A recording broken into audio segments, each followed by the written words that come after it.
No sé si ya tenemos el enlace con nuestra querida doctora Violeta Vázquez Rojas y con el monero Rapé, pero si ya los tenemos, pues te pediría si los podemos ir incorporando, mi querido Cristian, por favor. Sí, mira, hasta parece un hombre serio, de veras, hasta parece un hombre serio. ¿Quién habla? Ya está, pues ya tenemos aquí en el enlace con nuestro querido monero Rapé y esperamos ahorita que se enlace también pues la doctora Violeta Vázquez Rojas. Le repito otra vez, tuvimos una falla técnica y todavía estamos intentando entender qué demonios pasó, porque como le señalábamos, normalmente si hay una falla sabemos de qué va, pero en esta ocasión pues supieron que venía uno de los hijos del Averno y algo nos metieron ahí.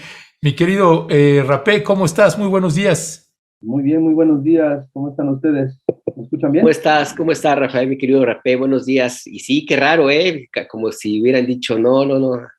Cruz, cruz, que se vaya el diablo y que venga Jesús y que nos tiran la transmisión, mi querido Rapé. Ay, bueno, pues ya sabes que esos diablitos ahora también en las señales.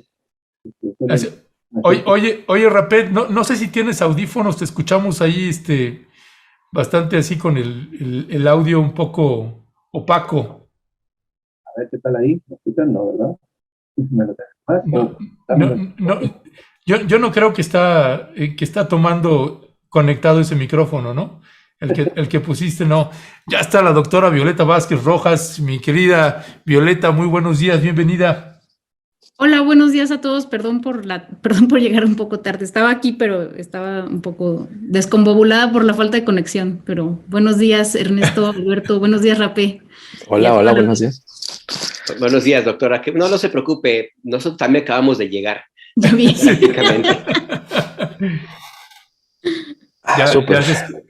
Bueno, pues bienvenida, doctora Violeta Vázquez Rojas, bienvenido, mi querido Rapé. Y si les parece bien, vamos entrando en materia con este único tema que vamos a abordar y que es precisamente esta conflictividad que se ha dado entre la periodista Carmen Aristegui y el presidente Andrés Manuel López Obrador. El monero Rapé y yo nos ha tocado incluso coincidir en muchos espacios en un grupo en el que pues a veces teníamos reuniones con Carmen Aristegui y hay una cercanía, una amistad, por decirlo de alguna manera, y de pronto pues han pasado muchas cosas, cambió el presidente, llegó otro presidente y han pasado una sacudida, una suerte pues de colocaciones, recolocaciones, mi querido Rapé. ¿Cómo interpretas qué es lo que está sucediendo ahorita, por ejemplo, con una periodista como Carmen Aristegui y un personaje, un presidente como el que tenemos actualmente, un luchador social de tantas décadas como es el presidente Andrés Manuel López Obrador? ¿Cómo explicas lo que sucede? Pues honestamente no tengo yo una explicación muy clara. Yo creo que como tú bien mencionas, tenemos muchos años de conocernos y de conocer a Carmen Aristegui y de conocer su historia, ¿no? De un periodismo de combate, un periodismo que muy responsable, de mucho rigor periodístico, que la ha llevado incluso a situaciones de censura extrema por parte de los gobiernos de Calderón, de Peña Nieto. Yo creo que sí estaría muy bien buscarla y preguntarle su opinión. Yo realmente no puedo yo adivinar, ¿no? Qué es lo que está pasando, por qué toma estas decisiones como empresa, ¿no? Periodística. Yo creo que sí se tiene que tener mucha responsabilidad con lo que se publica, con lo que se proyecta en un medio. Cuando eres la cabeza de un medio, tú lo sabes muy bien. Nosotros aquí en el Chamuco también lo sabemos muy bien. Tenemos que ser muy responsables con lo que se publican en nuestras plataformas. y a veces puede ser muy complicado, por ejemplo, el capitanear un medio en donde hay algunas voces que pues quizás se van plegando hacia algunos extremos. Tal es el caso como muy buena parte de la plantilla de comentaristas que tiene Aristegui Noticias. Y que, bueno, pues eso también ha llevado a un rechazo de muy buena parte de la gente que la ha apoyado durante muchos años. Y bueno, eso, sumándole lo que acaba de publicarse sobre la supuesta casa bueno, no la supuesta, sino la casa esta con supuesto conflicto de interés de Houston, pues sí hace pensar que no se están tomando muy buenas decisiones. Pero insisto, creo que sí sería muy bueno levantar el teléfono y preguntarle directamente a ella. Ujú. Sí, la verdad es que es una situación un poco complicada porque pues el profesionalismo de Carmen Aristegui está fuera de cualquier duda. La trayectoria de la compañera periodista es también indudable, que ahí está. Nadie va a restarle ningún mérito y el trabajo que ha hecho en el periodismo mexicano en tiempos muy difíciles. Aquí el tema es lo que ha sucedido en este entorno de este país tan polarizado, doctora Violeta Vázquez, porque de una u otra forma como que no hay mucho entendimiento, como que hay dificultades para escucharnos unos a otros, y hay también en medio, pues varios grupos muy interesados en magnificar y en hacer demasiado ruido de temas que en otras circunstancias, con otro presidente, en otros momentos no hubieran ocurrido prácticamente nada. Y lo digo porque hay ya en esta discusión, en estos últimos días, pues, muchos señalamientos tratando de plantear que hay un intento de censura, que hay un intento de golpe directo hacia el trabajo de Carmen Aristegui, cuando en realidad, pues si nos vemos hacia el pasado, pues lo que ha ocurrido son opiniones muy críticas, hay que revisar las opiniones y el peso que tienen, pero es muy distinto a lo que ocurrió con Felipe Calderón o con Enrique Peña Nieto, que abogaron para sacarla del aire, a ella y a otros que intentaron en su momento sacarnos de la actividad periodística. ¿Cuál es su valoración, doctora Violeta Vázquez? Bueno, yo creo que el tema se enreda mucho y yo creo que un poco a propósito, ¿no? La discusión pública tiene últimamente estos tintes de querer enraizar opiniones así muy extremas, y si no estás con una, estás con la otra. Yo creo que hay que primero tratar los temas por separado, ¿no? Finalmente de eso se trata de analizar. Y yo creo que aquí hay dos temas que ver, o sea, que discutir. Uno es la trayectoria y digamos, la credibilidad de Carmen Aristegui, que eso es un tema, ¿no? Esto de lo que hablaba Rapé, creo que es una carrera impoluta, pero sí hemos visto unos posicionamientos o unas decisiones editoriales últimamente que parecen no satisfacer a las audiencias que antes tenía, ¿no? Eso creo que eso es un tema. Otro tema es si el presidente desde su investidura tiene o no tiene derecho o justificación para señalar directamente a periodistas específicos, para hacer explícitas sus preferencias políticas, sean estas verdaderas o falsas, no sé. O sea, esto es otro tema, ¿no? Y creo que se deberían tratar por separado y luego ya ver la suma de los dos que nos trae, ¿no?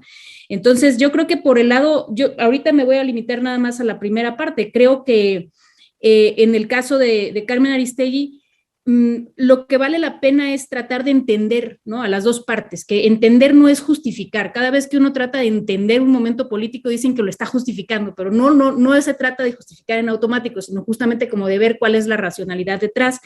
A mí me parece que el periodismo de Carmen Aristegui no solamente pues es, como todos sabemos, ha sido un periodismo, como dijo Rapé, ¿no? De batalla, ha dado unas, digamos, de las mejores, no solamente ha hecho excelentes reportajes y ha siempre puesto el dedo donde tiene que ir, sino que también ha ha planteado una especie de etos del periodismo, ¿no? De cómo debe hacerse el periodismo.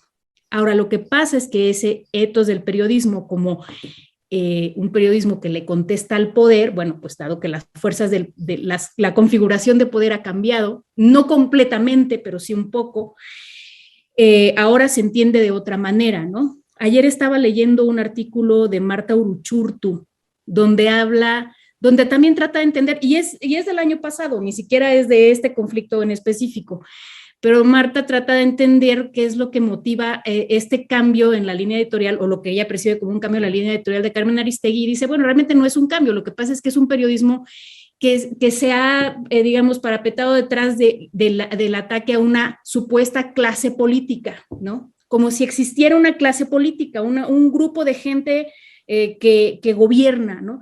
Y van contra ellos, son como ciertos gobernantes, ya sea en los estados o en el gobierno federal, y pues ahora que llega un gobierno electo popularmente, también ese se vuelve objetivo de ciertos señalamientos, ¿no? Pero señalamientos que ya no tienen mucho de ética periodística, o sea, por ejemplo, estos últimos 2 reportajes que creo que al presidente le han molestado particularmente, ¿no? El de la fábrica de chocolates y el de la casa de José Ramón, pues son dos reportajes bastante deficientes, ¿no? Que uno pensaría, pues alguien con la credibilidad de Carmen Aristegui, ¿qué necesidad tiene de difundir este tipo de piezas, pues no muy periodísticas, ¿no? Sino claramente políticas. Y acá entramos al segundo tema, del que ahorita no vamos a hablar, bueno, yo no voy a hablar ahorita, pero nada más para cerrar esto, entramos al segundo tema, donde me gustaría recuperar una línea que escuché ayer de el expresidente Correa, donde decía, bueno, pues si los medios juegan un papel político, ¿por qué no permiten que se les conteste políticamente, ¿no?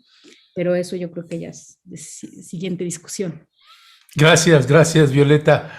Mi querido Rapé, pues bueno, esta parte del presidente, y yo tengo que señalar además, ¿no? Que en tu caso y en el caso de Monero Hernández, pues yo los identifico además como 2 caricaturistas, ilustradores, que simpatizan con el gobierno de Andrés Manuel López Obrador, pero también son críticos, no se quedan de todo esas alabanzas al Señor. Y esa parte me parece valiosa de parte de ustedes. ¿Cuál es tu mirada ahí, Rapé, con respecto de esta investigación en particular, que ni siquiera era de Aristegui, sino que es de Mexicanos contra la Corrupción y de Latinos, que son actores políticos, no solamente son medios o ONG o un empresario, son actores que juegan a la política en términos rudos, en la parte del sector de la ultraderecha, unos de los actores pues, principales opositores del gobierno de Andrés Manuel López Obrador, que han incidido en reformas constitucionales, como la educativa, por poner un ejemplo, y que pues han tenido canonjías con otros expresidentes, tráfico de influencias, corrupción, como es el papá de Claudio X González y el propio Claudio X González Jr., también con esta forma de estar evadiendo impuestos y todos estos arreglos que se han presentado, los 129 amparos que pusieron para el aeropuerto de Santa Lucía, etcétera, etcétera. Vaya, es muy claro esta posición que tienen ellos. ¿Cuál es tu mirada y tu valoración ahí? Uno, esto que tocaba ahorita Violeta, ¿le toca al presidente, está en su derecho de responder o no? 2, si se cruzó una línea, en este caso, de Carmen Aristegui, al meterse otra vez con familiares sin tener elementos, es decir, un reportaje pues desasiado y que además implicó la aparición del hijo menor del presidente López Obrador. Pues mira, yo sí creo que es muy claro que lo que sucede con las mañaneras se despliega un campo de batalla de narrativas y que en este sentido de que hay políticos como Claudio X González que se quieren disfrazar, ¿no? Se ponen una máscara de prensa libre y contestataria, pues es nada más y nada menos que eso, una máscara, un disfraz. Y es por eso mismo que es lamentable que se haya publicado esto tan desasiado, tan político, en un medio que dirige a alguien que hemos respetado durante muchos años como Aristegui. Yo sí creo en muy buena medida que la prensa debería de regular la prensa, pero lamentablemente todavía falta mucho para que tengamos un equilibrio en la prensa para que se pueda dar batalla a toda esta prensa que hoy me atreví a nombrarla en mi cartón como calumnius, porque pues eso es lo que es, ya no son fake news nada más, ya tiene otro sentido, ya tiene otro grado de veneno, de dolor, ¿sabes? De ponzoña. Y eso es evidente cuando ya tratan de meterse con la vida se meten con la vida de los hijos, se meten con la vida de los niños, se meten con muchísimas mentiras, pero con este nivel de saña. Esta prensa debería ser combatida precisamente por más micrófonos, por más opinadores, más comentaristas, más expertos, pero lamentablemente no existe ese equilibrio. Hay muy buenos intentos, hay cada vez más voces, hay cada vez más plumas, y eso me parece perfecto, pero de pronto no le queda de otra al presidente más que defenderse de estas calumnias, defender su proyecto de nación, y no solo el suyo, sino el de todos los millones de mexicanos que votamos por él, y que precisamente por eso tiene que usar este escenario para poder enfrentar todas estas mentiras. A mí me parece de pronto agotador, y por eso también lo marco hoy en el cartón que hice, porque sí se está encendiendo la mecha de la banda presidencial para encender estos cañones y combatir a todas estas calumnias.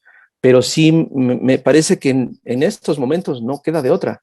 Ese es el escenario que veo, y que ojalá que en algún momento, en verdad, la prensa se regule con prensa. Es evidente que muchos periodistas que están pagando los platos rotos y están poniendo el cuerpo y sus vidas, sean la carne de cañón precisamente de todos estos políticos y todos estos intereses económicos que lo único que hacen es querer recuperar todo el poder que tenían antes y todos los privilegios que tenían antes. Eso es más que evidente. Cuando la prensa, cuando los dueños de los medios de comunicación hegemónicos le paguen bien a sus periodistas, les den las prestaciones mínimas, un salario digno, un seguro de vida, un psicólogo de cabecera, por lo menos mucho más seguridad en sus campos de trabajo cuando los someten a situaciones de extremo riesgo, sobre todo los de nota roja. La situación que viven los periodistas y sobre todo en los estados, que ustedes y yo conocemos perfectamente, el día que dejen de usar a todos estos periodistas como carne de cañón, entonces estaríamos hablando de un poquito más de equidad en esta situación. Tengo la impresión, doctora, y no sé qué piensa usted, de que lo que vemos ahora mismo es además también una crisis de la forma en que nacieron muchos medios de comunicación tradicionales, que pues, surgieron básicamente al amparo, gracias y para el poder. Antes fue el poder político, después el poder político y el económico. Y el modelo y la forma de entender el periodismo se basó simple y sencillamente en una especie de correo entre las élites, entre cubrir y comentar, señalar lo que a las élites les importaba, sin tener en cuenta para nada lo que ocurrió en el resto del país. Y ese resto del país es el que mayoritariamente votó por el presidente López Obrador.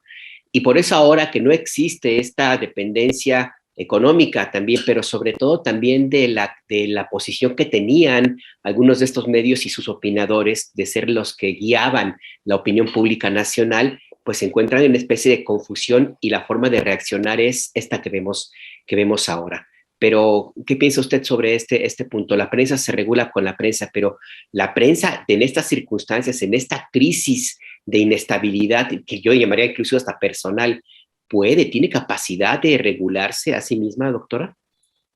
Bueno, es que sí, estoy de acuerdo con Rapén que para que la prensa se regule con la prensa, pues tendría que estar en igualdad de condiciones, ¿no? Y claramente, pues no es lo mismo una prensa que está financiada por grandes empresas que una prensa independiente, ¿no? Que vive realmente de sus audiencias y que no cuenta con la suficiente amplitud, ¿no? Para llegar a más personas. En esto, a mí me parece que la respuesta, o sea, si comparamos, creo que mucha gente también se alarma con la respuesta del presidente, pero si lo comparamos con cómo han respondido otros presidentes, pues sí, ciertamente las respuestas de otros presidentes han sido más institucionales, lo voy a decir así entre comillas, ¿no? Y por institucionales quiero decir, han sido grandes contratos de publicidad que mantienen a la prensa muy cómoda, ¿no? Esto todo dentro de un marco así entre de usos y costumbres y también legal. Así fue como se trató a estos grandes medios durante muchos años. Y también institucionales en el sentido de que ellos no se embarraban las manos, simplemente mandaban callar, o sea, a Carmen la callaron tantas veces sin decir una palabra, o sea, simplemente rescindiéndole los contratos en radio. Ciertamente son maneras un poco menos enlodadas probablemente en que los presidentes han reaccionado a las críticas de parte del periodismo. Y lo que vemos aquí es un presidente que reacciona de manera muy personal. Y yo creo que eso, pues a algunos no les gusta y siempre va a parecer autoritario. Pues sí, claro, porque está hablando desde una posición de autoridad, entonces prácticamente lo que sea que diga va a parecer autoritario. Pero me parece, o sea, creo que ayer la imagen que señalaba ayer Ernesto en su hilo donde decía, bueno, es la respuesta de un león herido. Es muy reveladora, ¿no? Incluso de un paisaje emocional que está imperando en esta discusión. Y yo creo que no estábamos acostumbrados a ver a un presidente reaccionar de manera así personalísima ante una periodista. Hoy también Páez Varela publica algo acerca de una batalla que tiene el presidente, que es la batalla contra la simulación, y que se ha dedicado desde que empezó el sexenio, bueno, si no es que desde antes, a señalar, por ejemplo, organizaciones de la sociedad civil que se las dan de neutras, pero que tienen agenda política, ¿no? Supuestos académicos que se las dan de muy racionales, pero que también tienen agenda política. Y creo que es cierto que una de las grandes batallas de este presidente ha sido desenmascarar todo aquello que se presenta como neutral y objetivo y que en realidad pues también es una trinchera de defensa de una postura política, generalmente de oposición. Y en ese contexto se inserta también estos señalamientos para decir, bueno, miren, Carmen Aristegui, a quien todos ustedes tienen en una alta estima como una periodista muy centrada y objetiva, también tiene una agenda política, ¿no? Y creo que eso es lo que algunos lo ven como muy reprobable porque se hace desde un punto de vista personalísimo, pero la verdad es que los manejos la manera como se había manejado antes, pues a pesar de ser menos frontal, ha sido muchísimo más dañina, me parece, ¿no? Ya, gracias, Violeta. Hay, Rapé, en lo que toca a nosotros en el gremio o como periodistas, hay, por ejemplo, alguien, Rocío Ruiz, que pregunta, Monero dice, ¿se puede ser objetivo y hacer periodismo militante? ¿O hay que posicionarse en uno de los bandos? ¿Eso no es una pérdida para el periodismo? Pregunta alguien ahí, ¿no? Y bueno, si quieres te dejo a responder esa pregunta. La objetividad no existe en absolutamente creo que en ninguno de los campos de la vida y mucho menos en el periodismo. desde que uno decide qué título ponerle a su trabajo, cómo colocar tu opinión y cómo armarla, pues por supuesto que es subjetivo. Yo creo en una militancia de posturas ante la vida, ya que de repente se acomoden ahí partidos y proyectos de gobierno y todo eso. Bueno, pues a mí me parece muy bien que los seres humanos se organicen con un fin específico y sobre todo cuando se lucha por el bien común, que eso es precisamente por donde yo milito. Y como muchos de los que estamos a favor de este proyecto de nación, de esta nueva administración, estamos absolutamente convencidos de que sí se debe de pensar en el bien común. Es un proyecto personal que llevamos muchísimos desde que empecé a tener conciencia política, desde que empecé a tener conciencia de dónde carambas estamos y qué es lo que queremos para este país. Entonces esa militancia está también enredada, malentendida, como de que ya pertenecemos a un partido político o somos obradoristas solamente porque pensamos similar. A ver, no, ese es el gran conflicto con mucha gente. Y yo creo que es algo que es muy válido. Yo lamento mucho que haya personas que piensen nada más en su grupito y no piensen en el bien común. A mí me parece muy triste y lamentable que haya gente que quiera mantener sus privilegios a costa de la vida o la calidad de vida del resto de la población. Y no nada más hablo de un país, hablo de un planeta. Entonces creo que sí hay un problema de entendimiento sobre lo que significa la militancia. Pero bueno, esa es mi apreciación personal. Es que aquí el tema es que muchos confunden militancia con un posicionamiento político. Y ahí el tema es que hemos perdido la capacidad de ubicar las cosas en su justa dimensión, doctora, porque parece ser que se pierde dentro de todo esto que hemos vivido en estos últimos 3 años, pues se pierde el sentido fundamental del periodismo, que es el hacer investigaciones, cuestionar el poder, echar luz, donde en los rincones oscuros donde surge la corrupción. Y en eso pues está también mucho el modo de hacer y entender el periodismo, ahora mismo periodismo de investigación o crítico, pues de algunos medios que también confunden eso con una posición de partido o intereses económicos. Y al mismo tiempo también me gustaría pedir su opinión sobre esto, doctora. El presidente López Obrador como que también, no sé, mi impresión personal, tiene esa confusión, porque parece ser que el modelo del buen periodista es aquel que pues está en favor de la transformación del país. Y el modelo del buen periodista pues está en el siglo pasado o antepasado, hoy volvió a repetir ejemplos de Flores Magón y en su momento de Zarco, cuando ellos honestamente pues sí hacían, no sé, periodismo, pero eran sobre todo opinadores, militantes políticos de una causa muy específica. Pero no sé qué es lo que piensa usted sobre este punto, doctora. Yo creo que vivimos en una especie de engaño infligido por una narrativa de que la política es sucia, la política es mala, ¿no? Y entonces como que se ha ensalzado mucho la postura de la neutralidad y pareciera que si alguien declara sus simpatías políticas, y por simpatías políticas no me refiero a simpatías por personas, sino simpatías por principios o simpatías por ciertos ideales, lo que tú quieras, ¿no? Como, si alguien declara sus simpatías, entonces, está ofuscado, esa persona no está pensando bien, ¿no? Y en cambio, si las oculta, porque pues todo mundo tiene simpatías políticas, ¿no? O sea, lo único que te queda es o las dices o las ocultas. Y si las ocultas, entonces, esta persona sí es una persona centrada, sí es una persona equilibrada, porque nunca ha declarado sus simpatías políticas. Me parece que eso es una profunda hipocresía. Yo estoy de acuerdo con Rapé en que la objetividad la objetividad es una ilusión y lo más objetivo que podemos ser es aceptar la propia subjetividad. O sea, creo que no se puede ser objetivo, pero sí se puede ser honesto y muy franco con el lugar desde donde uno se está enunciando, en lugar de cubrirlo de una especie de lugar ahí en las nubes donde uno no está tocado por la falsa sociedad, como decía mi tía, ¿no? Entonces, Ahora, el presidente, pues por supuesto que tiene una militancia, por supuesto, digo, no, yo creo que no hay un actor político más políticamente claro que él.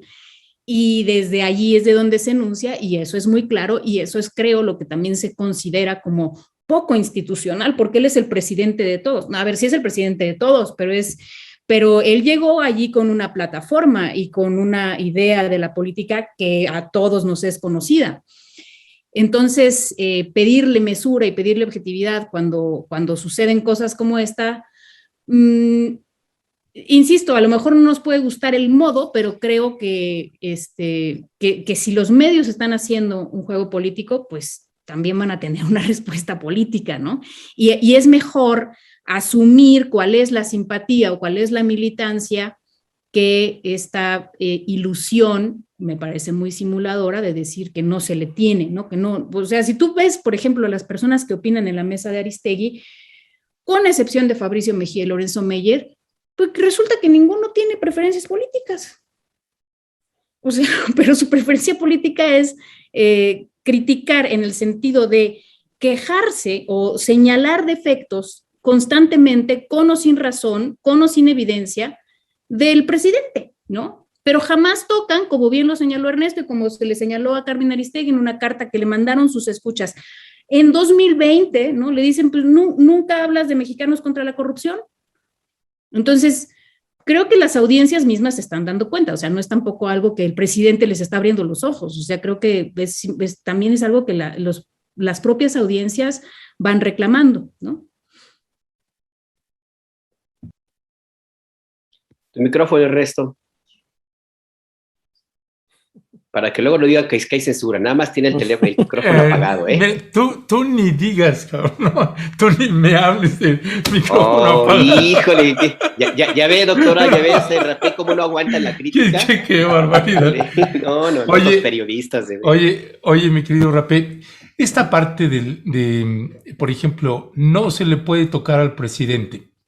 Se rompe la regla con la administración del presidente López Obrador, en el sentido de un presidente, que se expone de lunes a viernes en conferencias matutinas, nos gusten o no, luego las formas, ¿qué te voy a contar? No, si pleitos luego podemos tener ahí. Pero también se convirtió, en este caso, me parece, Carmen Aristegui, como periodista, como ícono a quien pues no le estamos regateando lo que ha construido, lo que ha hecho, que es ganado a pulso, y además a base de muchos maltratos de varios expresidentes de la República. Pero también se convirtió, me parece, y también por eso quería colocar ese hilo el día de ayer, porque se convirtió en una especie de intocable, y entonces también dentro del gremio o amistades, de pronto tampoco se le podía criticar. Una cosa es la corriente López Obradorista, que pues se le va encima y critica o ataca, y otra cosa es dentro del gremio periodístico, pues hay códigos éticos, etcétera, pero esto que bien señalabas hace un rato de que la prensa se regula con la prensa, a mí me parece que en un determinado momento, si bien Carmen tendría que haber hecho un trabajo periodístico, no usar un material además de actores políticos, no es ni siquiera de medios o de ONG simplemente, sino de actores políticos que inciden incluso en los partidos políticos de oposición, PRI, PAN, PRD, para hablar así en llano. Así como hay límites para la periodista que tendría que acotarse a lo que es y no lo que podría ser, y menos golpeando a familia, ¿no? ¿Cuál sería también el tope o el límite del presidente López Obrador? Hace un rato señalaba también Violeta, pues que sí lo ves, algo como lo que describía en el hilo, ¿no? Un león herido, ¿no? Esa es la imagen que se me venía con el presidente, que me parece que ilustra un león porque es un hombre poderoso en nuestro país, no es un joven, es un viejo león herido, y herido particularmente porque se están metiendo con su familia y de manera injusta e indebida. ¿Tiene un límite ahí el presidente? ¿Cuál es tu mirada, Rapé? Pues mira, insisto en esto, él creo que está en su derecho de defenderse. Aquí el asunto es que mucha gente está confundiendo este discurso, o está llevando por otro lado este discurso de reclamo a la prensa. No es a la tropa de periodistas, es a los dueños de los medios de comunicación. Y pues en este caso, pues en este paquete pues, se encuentran Carmen Aristegui. Y porque sí es muy fácil confundir esto. Los reclamos que nos hacen, que me hacen a mí, por ejemplo, hoy con este cartón, de que estoy entonces secundando los ataques a la prensa con esta ilustración. A ver, en verdad, creo que sí hay que ser muy cuidadosos y analizar perfectamente lo que se está publicando, que son en muy buena medida calumnias y mentiras que se están extrapolando, que se les sube el volumen, se le aumenta la luz, el brillo, y que se está repite por muchísimos medios. A eso me refiero con que no hay equilibrio. Yo no puedo aventurarme a decir que debería tener un tope el presidente cuando estoy viendo precisamente este desequilibrio, te digo, en la prensa. El día que lleguemos a tener voces, plumas, por lo menos, en verdad, 50 y 50% en todos los medios hegemónicos, y no que es, porque muchos están pretendiendo ser plurales y le bajaron 2 rayitas y corrieron y movieron a sus directivos y bueno, pues como para taparle el ojo al macho de que ya son más o menos equilibrados, y no.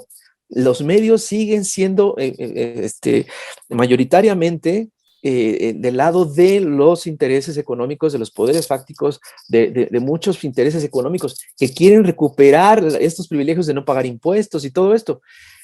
Yo no voy a poder aventurarme a decirle al presidente, híjole, vamos a ver hasta dónde puede llegar. Me parece muy triste lo que están intentando hacer en el quién es quién con esta señora Vilchis.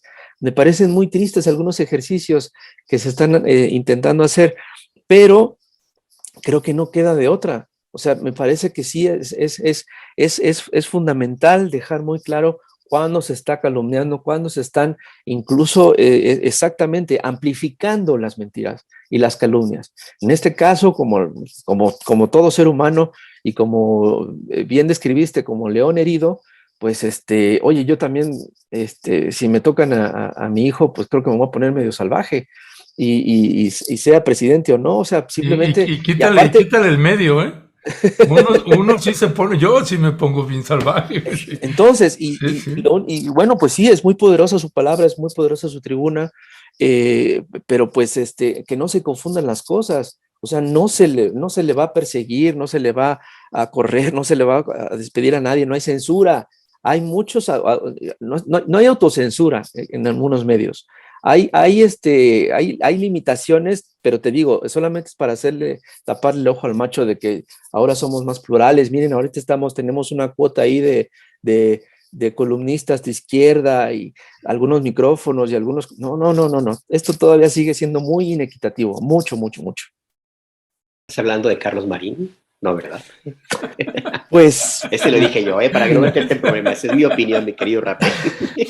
Interpreta mi silencio. Exactamente. Doctora, hasta el presidente López Obrador siempre insiste en que es su derecho de réplica y que va a responder a las críticas si es verdad. Coincido con mi querido Rapé, porque si uno revisa los medios de comunicación, las redes sociales, digamos los portales de los periódicos, pues evidentemente que le echan montón. El nado sincronizado que se da sobre todo en fines de semana, ojo. Los fines de semana es casi como el inicio de una andanada de vulgaridades, ofensas, ataques, calumnias en contra de la familia del presidente, ya no el presidente, de la esposa y los hijos del presidente, el hijo menor de López Obrador, y lo vemos repetido así como con ese intento de presentar lo que sucede, la noticia y lo que está ocurriendo en la sociedad, lo hemos repetido en los diarios como el Universal o Reforma y en otros que están, para no hacer la lista completa de todos los medios de comunicación. Y al mismo tiempo también existen muchos que dicen que el presidente tiene una palabra tan poderosa por la posición que ocupa que debería ser más prudente. Hay un desequilibrio ahí, porque entonces pues, resulta que todos los medios de comunicación, o una buena parte, pueden calumniar y decir lo que quieran, y el presidente tendría que aguantarse. Y el argumento central es que en el pasado, por ejemplo, a Peña Nieto se le cuestionó la vida de sus hijas, de sus hijos y de su esposa, y no dijo nada. Lo que se olvida convenientemente es que, como usted bien dijo, pues en silencio se orquestaron los pagos millonarios y también censura abierta. ¿Hasta dónde el presidente, su derecho de réplica llegaría? ¿Hasta dónde? Tomando en cuenta la fuerza de un presidente con esta popularidad que no hay que olvidar. A pesar de 3 años de calumnias, mantiene 60 y tantos % de respaldo, doctora. Bueno, por ahí leí a alguien ayer que decía, al presidente no tienen que defenderlo, porque el presidente tiene todo el poder del Estado y por lo tanto no se le tiene que defender. A ver, o sea, espérate, al presidente nos costó 20 años llevarlo a donde está, entonces por supuesto que quienes simpatizan con su proyecto lo van a defender, o sea, es lo mínimo que se puede esperar. Lo que pasa es que tampoco se considera, o sea, está por un lado la defensa del propio presidente, que eso es lo que se puede criticar mucho porque lo hace pues desde su investidura, pero también está la defensa que hace toda su militancia, a las que se les trata de feligreses, fanáticos, aplaudidores, y se descarta por completo que tengan ninguna razón para criticar a la prensa con la que no están de acuerdo. Entonces, creo que en esas dos batallas, ¿no? Entre que pues tampoco los que defienden al presidente supuestamente tienen derecho de defenderlo y el presidente tampoco tiene derecho de defenderse, se nos va pues un principio que es que todo el mundo tiene derecho a la crítica, pues, ¿no? O sea, y todo el mundo tiene, digamos, cualquiera que ejerce su derecho a la libertad de expresión, que yo insisto y quiero así señalar con marcador amarillo, que Carmen Aristegui, por supuesto que tiene todo el derecho de decir lo que quiera, incluso si es mentira.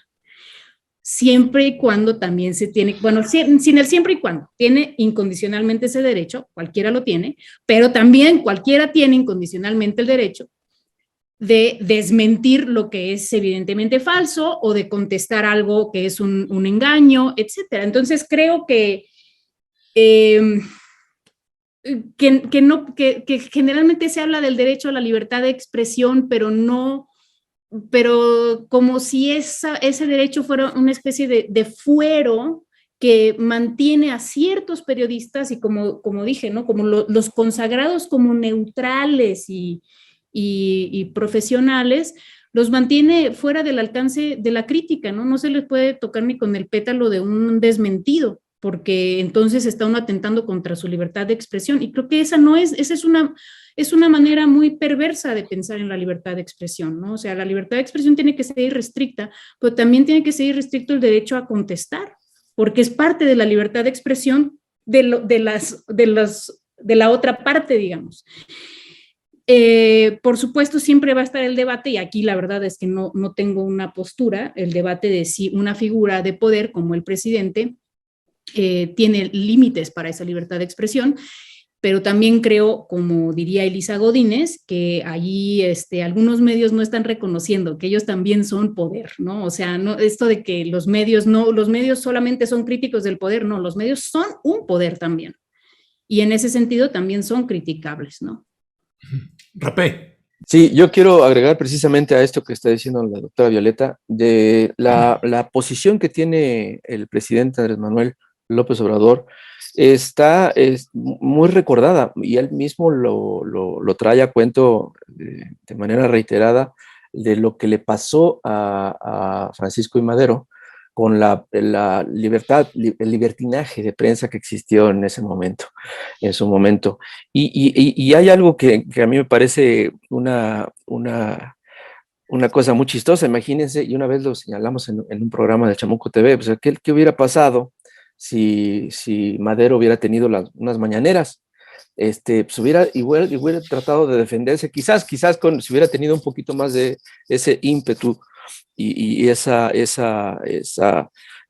valentía de plano, pues agarrarse a los camotazos con todos esos caricaturistas, y déjate ellos, porque te digo, eran los dueños de esas revistas de caricatura, por cierto, había un montón, y de otros medios en ese entonces, que lo único que hacían, tenían una agenda política muy marcada para hacer pedazos a Francisco I. Madero. Muchos porfiristas y muchos huertistas y muchos cuates impresentables que lo único que pretendían era exactamente disfrazarse de esa prensa, de esa libertad de expresión. Entonces, aquí creo que lo que estamos viendo es eso.